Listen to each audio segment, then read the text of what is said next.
I just wanted to mention that it is the 1 year anniversary since I started creating content, since I started reviewing music and enriching all of your lives with my witty banter, great stories, and undeniably correct takes when it comes to music, because I am never wrong. Now, what is the best way to celebrate that anniversary than with the musical equivalent of a giant pile of cocaine? So find your stove, pull out the Pyrex, let's cook, and let's sniff together. Clips, let God sort them out. So after 2.5 classic records, 16 years later, the brothers are back together. Pusha T, Malice, Clips. And I don't recall the last time I was this excited for a record, the anticipation I had for this album in a very, very long time. When I found out that they were getting back together and releasing new material, I couldn't wait. And all in all, this did not disappoint. This is a great hip hop record. Now, I do have a couple minor negatives, a couple little quibbles that I will get out of the way right off the bat. First and foremost, the opening song, The Birds Don't Sing. That is not the way I wanted this album to start, even though I do understand the point, because that song really sounds like Previously on Clips. It's a very deep, meaningful song. It kind of fills the gaps between their last record and today. There's a lot of very intimate details. And also, John Legend. I don't think I've liked a hip hop song with John Legend on the hook in like 10 years. As great as John Legend is, whenever I hear his voice now, I feel like I'm listening to a very uplifting commercial for LASIK surgery or something. And the other negative I have is that there's not one single yuck on the record. I couldn't believe it. I was waiting for it, and I never got a yuck. So that was disappointing.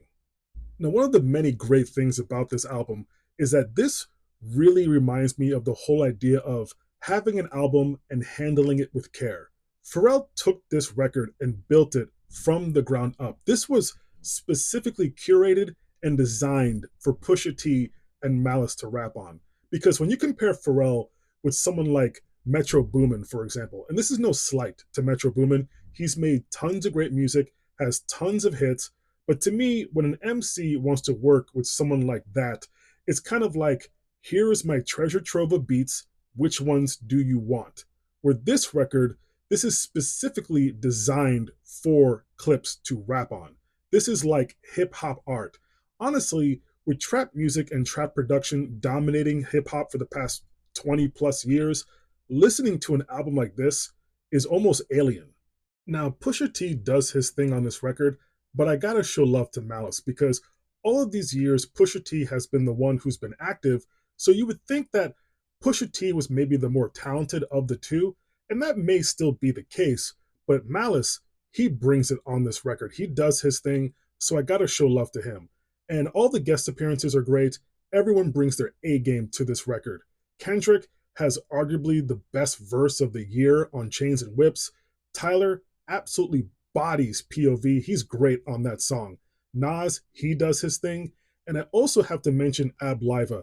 I kind of forgot that guy exists, but hearing that voice on a Clips record, on a Pharrell beat, almost brought a tear to my eye. It just felt right. Now, is this record Lord willing? No. Is this Hell Hath No Fury? Hell no, because that's arguably my favorite hip hop record ever made. But I am really glad that this exists. I'm glad the brothers are back together. And it's also really refreshing to hear this level of opulence and decadence and just high quality content on a hip hop record. Pharrell, this is some of the best work he's done in a really, really long time. Maybe since Hell Hath No Fury. This is a great hip hop record. This is dope. 9 sticks of butter. Peace, love, butter. Yuck.